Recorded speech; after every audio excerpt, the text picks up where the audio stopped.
Once again welcome to my channel. मैं हूं आपका दोस्त अनिल सिंह और आप देख रहे हैं मेरा चैनल जेज द इंग्लिश। पिछले वीडियो में मैंने आपको बताया था कि किसी भी सेंटेंस के मुख्यतः दो पार्ट होते हैं, दो भाग होते हैं। पहला जो भाग था उसमें उसका नाम मैंने बताया था सब्जेक्ट और दूसरा जो भाग था उसका नाम बताया था मैंने प्रेडिकेट।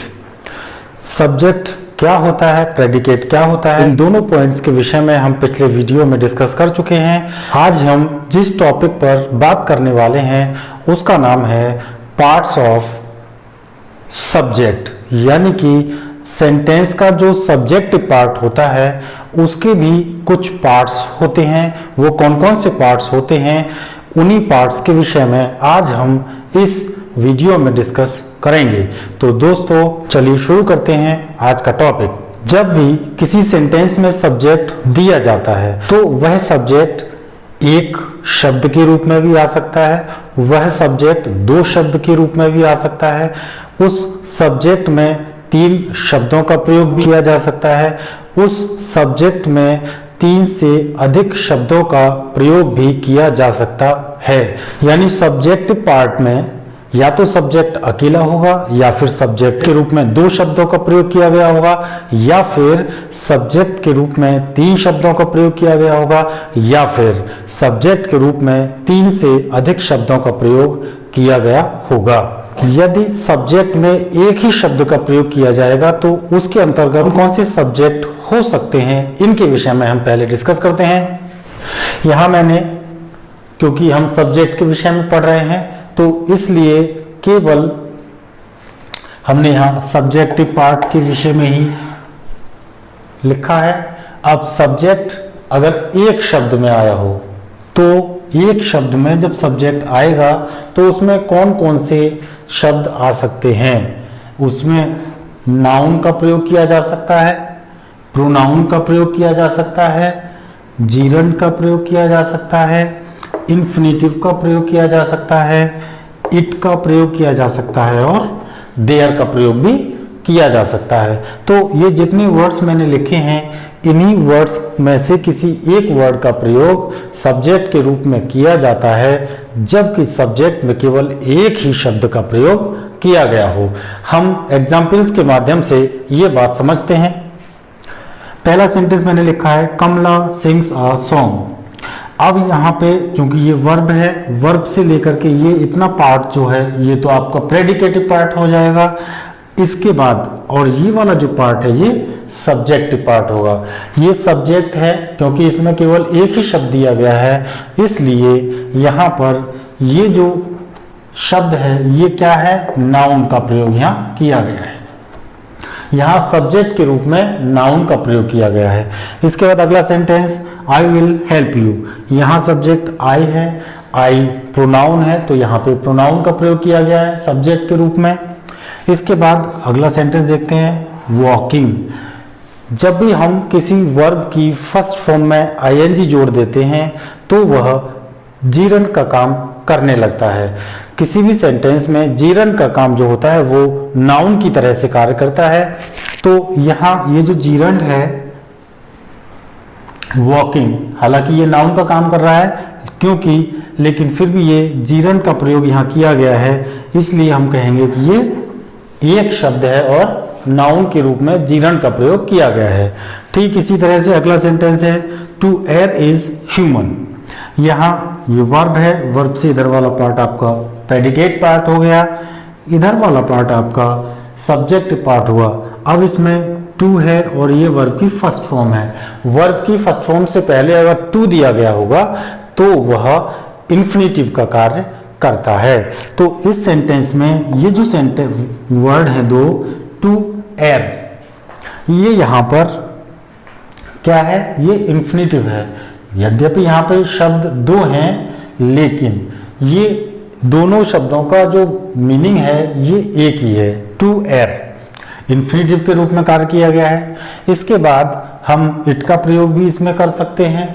अब हम अगला सेंटेंस देखते हैं इट इज वेरी डार्क। इस सेंटेंस में सब्जेक्ट इट का प्रयोग किया गया है। यहाँ इट का कोई भी अर्थ नहीं है। ऐसी कंडीशन में जब इस तरह से इट का प्रयोग किया जाता है तो यह न्यूट्रल सब्जेक्ट के रूप में काम करता है। ये केवल सेंटेंस को कंप्लीट करने के लिए प्रयोग यहाँ पर किया जाता है। तो इट का प्रयोग भी हम सब्जेक्टिव पार्ट में सिंगल वर्ड के रूप में करते हैं। इसके बाद अगला है there was a good king. यहाँ देयर का प्रयोग किया गया है। देयर का प्रयोग करने के बाद यहाँ भी इसका कोई अर्थ नहीं है, ये यहाँ इंट्रोडक्ट सब्जेक्ट के रूप में प्रयोग किया गया है। तो ये हमने यहाँ देखा कि सबसे पहले तो सब्जेक्टिव पार्ट में हम क्या देखेंगे कि यदि सब्जेक्ट के रूप में केवल एक ही शब्द का प्रयोग किया गया है तो वह कौन से शब्द हैं जिनको प्रयोग किया गया है। ऐसे में या तो नाउन होता है या प्रोनाउन का प्रयोग होता है या फिर इन्फिनिटिव का प्रयोग होता है या जीरंड का प्रयोग होता है या फिर इट का प्रयोग न्यूट्रल सब्जेक्ट के रूप में किया जाता है और देयर का प्रयोग इंट्रोडक्टरी सब्जेक्ट के रूप में किया जाता है। यदि सब्जेक्ट में दो शब्दों का प्रयोग किया गया हो तो वो दो शब्द कौन कौन से होंगे और उनको हम क्या क्या किस नाम से पुकारेंगे। सब्जेक्ट में जब दो शब्द दिए गए होंगे तो दो शब्दों में से एक तो इसमें होगा हेड वर्ड और एक होगा क्वालिफायर। क्वालिफायर का मतलब होता है विशेषता बतलाने वाले शब्द और हेड वर्ड का मतलब होता है मुख्य शब्द। ये जो मुख्य शब्द होता है, मुख्य शब्द के रूप में हमको ये याद रखना है कि केवल और केवल नाउन का प्रयोग ही हमेशा किया जाता है। और दूसरा ये जो क्वालिफायर होता है, क्वालिफायर का प्रयोग नाउन से तुरंत पहले ही किया जाता है। यानी कि जब हम सेंटेंस लिखना शुरू करेंगे और अगर ये दोनों शब्द प्रयोग किए गए होंगे तो नंबर 1 पे हम क्वालिफायर का प्रयोग करते हैं और नंबर 2 पर हम हेड वर्ड का प्रयोग करते हैं। क्वालिफायर के रूप में कौन कौन से वर्ड्स का प्रयोग किया जाता है? क्वालिफायर के रूप में आर्टिकल्स आ सकते हैं जैसे ए, एन, द। इसके बाद एडजेक्टिव्स आ सकते हैं। एडजेक्टिव्स मतलब नाउन की विशेषता बतलाने वाले शब्द। और पजेसिव प्रोनाउंस आ सकते हैं। पजेसिव प्रोनाउंस का मतलब माई है, हिज है, हर है, देयर है। तो इनके साथ जब नाउन आएगा तो ये पजेसिव प्रोनाउन बन जाएंगे। तो क्वालिफायर के रूप में इन वर्ड्स का प्रयोग होता है और हेड वर्ड के रूप में केवल और केवल नाउन का प्रयोग ही किया जाता है। तो यहां हमने जाना कि यदि सेंटेंस में सब्जेक्ट के रूप में दो शब्दों का प्रयोग हुआ है तो उसमें एक क्वालिफायर होगा और दूसरा हेड वर्ड होगा। हेड क्वालिफायर पहले आएगा, हेड वर्ड बाद में आएगा। जैसे हमने यहाँ लिखा है नंबर 1 पे क्वालिफायर, नंबर 2 पे हेड वर्ड। यहाँ एग्जाम्पल के माध्यम से समझते हैं। पहला सेंटेंस हमने लिखा है a girl sings a sweet song. ये यहाँ पे वर्ब है, वर्ब से इधर वाला पार्ट आपका हो गया प्रेडिकेट।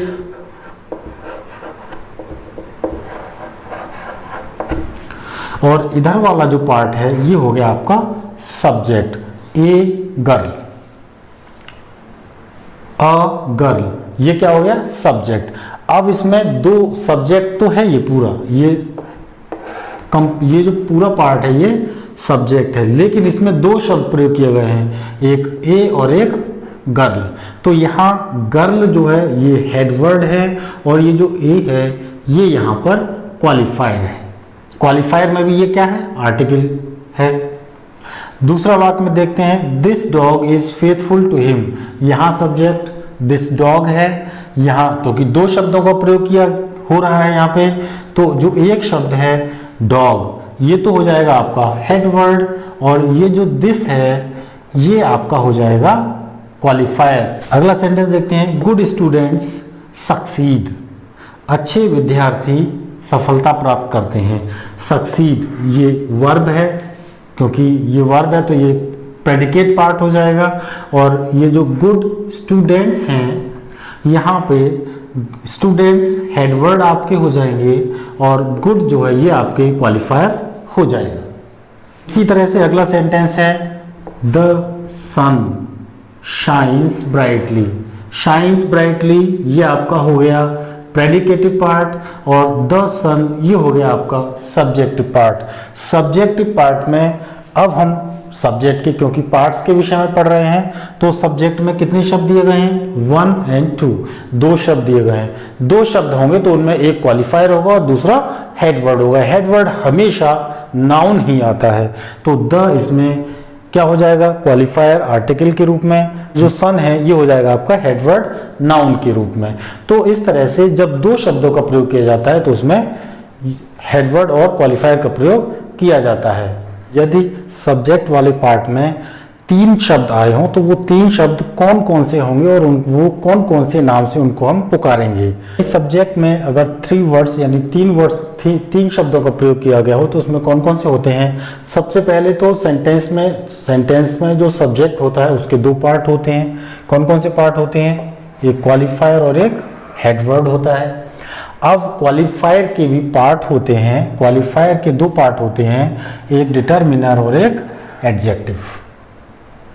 यानी सब्जेक्ट वाले पार्ट में अगर 3 शब्द आए होंगे तो उसमें से एक डिटरमिनर होगा और दूसरा एडजेक्टिव होगा और जो तीसरा है नाउन होगा। यानी ये जो हेडवर्ड है ये नाउन के रूप में प्रयोग है। मैंने बताया था कि हेडवर्ड जो होता है वो सदैव नाउन के रूप में प्रयोग होता है। जब सब्जेक्ट वाले पार्ट में 3 शब्द दिए गए हों, 3 शब्द में पहला जो शब्द होगा वो डिटरमिनर होगा, दूसरा जो शब्द होगा वह एडजेक्टिव होगा और तीसरा जो शब्द होगा वह नाउन होगा, हेडवर्ड जिसको हम बोलते हैं। एग्जाम्पल्स के माध्यम से अच्छे से समझ में आएगा। A young man ran fastly, ran fastly ये वर्ब से यहाँ तक पूरा पार्ट प्रेडिकेट हो गया और इधर वाला जो पार्ट है ये आपका सब्जेक्ट हो गया। इसमें सब्जेक्ट वाले पार्ट में अब 3 शब्द दिए गए हैं। पहले एक शब्द के विषय में बताया हमने, फिर उसके बाद 2 शब्द के विषय में बताया। अब हम 3 शब्दों के विषय में बता रहे हैं। 3 शब्द होंगे तो उसमें जो पहला शब्द होगा वो है डिटरमिनर, ये आर्टिकल है, आर्टिकल के रूप में प्रयोग किया गया है। दूसरा है यहाँ पे यंग, ये एडजेक्टिव है और तीसरा है यहाँ पे हेडवर्ड, ये नाउन है। तो हमको ये याद रखना है कि यदि सब्जेक्ट वाले पार्ट में 3 शब्दों का प्रयोग किया गया है तो 3 शब्दों में पहला शब्द जो होगा वो डिटरमिनर होगा, दूसरा शब्द जो होगा वह एडजेक्टिव होगा और तीसरा शब्द जो होगा वो नाउन होगा, हेडवर्ड जिसको हम बोलते हैं। दूसरा सेंटेंस देखते हैं, हिज एल्डर ब्रदर लाफ्ड, ये वर्ब है, प्रेडिकेट हो गया और ये आपका सब्जेक्ट हो गया। हिज डिटरमिनर, एल्डर ये आपका एडजेक्टिव हो गया और ब्रदर ये आपका नाउन, हेडवर्ड हो गया। अगले सेंटेंस में देखते हैं, दोज प्रिटी गर्ल्स डांस्ड, ये प्रेडिकेट पार्ट हुआ और ये आपका सब्जेक्टिव पार्ट हुआ। ये दोज डिटरमिनर हो गया, प्रिटी एडजेक्टिव हो गया और गर्ल्स ये आपका हेडवर्ड यानी नाउन हो गया। अगला सेंटेंस देखते हैं, some good boys came to me, predicate, some good boys subject. यहाँ ये जो सम है ये डिटरमिनर है, गुड एडजेक्टिव है और बॉयज हेडवर्ड यानी नाउन है। अगर 3 से ज्यादा शब्द दे रखे हैं सब्जेक्ट वाले पार्ट में तो उसके विषय में बात करते हैं। सब्जेक्ट वाले पार्ट में अगर 3 से ज्यादा, मोर देन 3 वर्ड्स ज्यादा दे रखे हैं 3 से, तो उसमें क्या होगा, पहले तो सब्जेक्ट के 2 पार्ट हुए, हेड क्वालिफायर और हेडवर्ड। हमने बताया सबसे पहले सब्जेक्ट में एक शब्द होता है यानी ये हो गया हेडवर्ड। अगर 2 होंगे तो वो कौन कौन से होंगे, क्वालिफायर एंड हेडवर्ड। अगर 3 होंगे तो वो कौन कौन से होंगे, क्वालिफायर को हमने डिवाइड किया था, डिटरमिनर, एडजेक्टिव और तीसरा हो जाएगा आपका ये हेडवर्ड। अब ये तो 3 हो गए। अगर चौथा, 3 से ज्यादा और जो शब्द हैं, जो चौथा जो पार्ट है वो क्या होगा, वो होता है एडजेक्टिवल फ्रेज यानी विशेषण वाक्यांश। ये जो एडजेक्टिवल फ्रेज होता है ये नाउन की विशेषता बतलाने वाले शब्दों का समूह होता है। इसमें वर्ब नहीं होती है, ये केवल वाक्यांश होता है। एक चीज हमको ध्यान रखना है कि यदि सब्जेक्टिव वाले पार्ट में एडजेक्टिव आएगा तो वो नाउन से पहले आएगा और यदि एडजेक्टिवल फ्रेज या एडजेक्टिव फ्रेज भी बोलते हैं इसको, अगर उसका प्रयोग किया गया होगा तो वह नाउन के बाद में प्रयोग किया जाता है। ये बहुत ज़रूरी है। अगर सेंटेंस में 3 से ज़्यादा शब्दों का प्रयोग किया जा रहा है तो पहली बात, पहला शब्द डिटरमिनर, दूसरा शब्द एडजेक्टिव, तीसरा शब्द नाउन यानी हेड वर्ड, और जो उसके बाद वाले शब्द होंगे वर्ब से पहले और नाउन के बाद, ये सारे के सारे जो वर्ड्स होंगे वो एडजेक्टिवल फ्रेज के रूप में काम करेंगे। तो यहाँ अब हम देख लेते हैं सेंटेंस में, अ black crow sitting on a wall flu away. Flu away ये वर्ब है, यहाँ से लेकर यहाँ तक का पूरा पार्ट हो गया आपका प्रेडिकेट, पी मतलब प्रेडिकेट।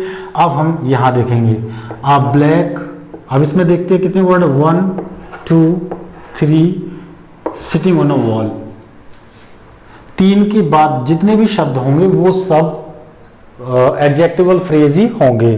तो अब इसमें 3 से ज्यादा हो गए यानी 4 पार्ट्स हो गए इसके। पहला पार्ट आपका क्या हुआ, डिटर्मिनर, दूसरा पार्ट आपका क्या हुआ, एडजेक्टिव, तीसरा पार्ट आपका क्या हुआ, हेड वर्ड यानी नाउन, और जो चौथा पार्ट आपका हुआ वह हुआ एडजेक्टिवल फ्रेज।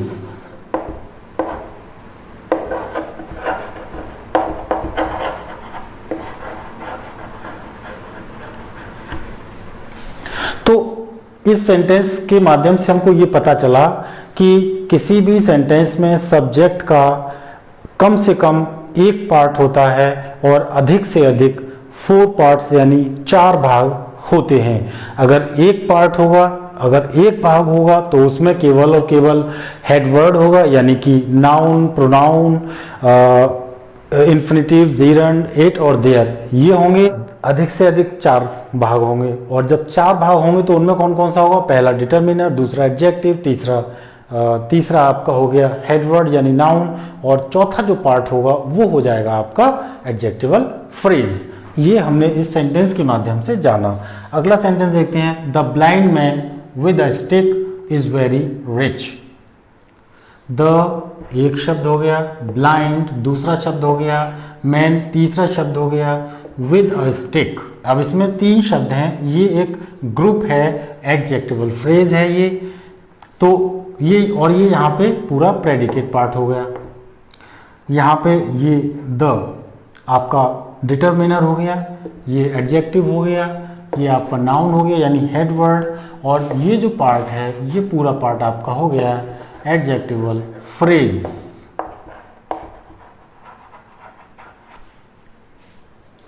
तो डियर स्टूडेंट्स, इस तरह से आपने देखा कि किसी भी सेंटेंस में सब्जेक्ट वाला जो पार्ट होता है उसमें कम से कम एक शब्द का प्रयोग होता है और अधिक से अधिक 3 से ज़्यादा शब्द का प्रयोग होता है।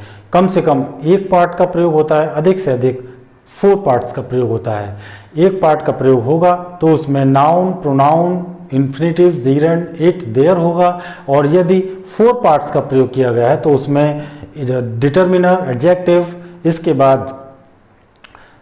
बाद आपका हेडवर्ड नाउन, इसके बाद एडजेक्टिवल फ्रेज का प्रयोग होता है। मेरा ये वीडियो आपको कैसा लगा? यदि आपको ये वीडियो अच्छा लगा हो तो आप इसे लाइक कर दें और ज़्यादा से ज़्यादा अपने दोस्तों में शेयर कर दें। और यदि आप मेरे इस चैनल पर पहली बार विजिट कर रहे हैं तो आप इस चैनल को सब्सक्राइब कर दें और बेल नोटिफिकेशन आइकन को ऑन कर दें, जिससे कि आपको मेरे हर लेटेस्ट वीडियो का, हर आने वाले वीडियो का नोटिफिकेशन आपको सबसे पहले मिल जाए। तो दोस्तों, thank you very much, good bye.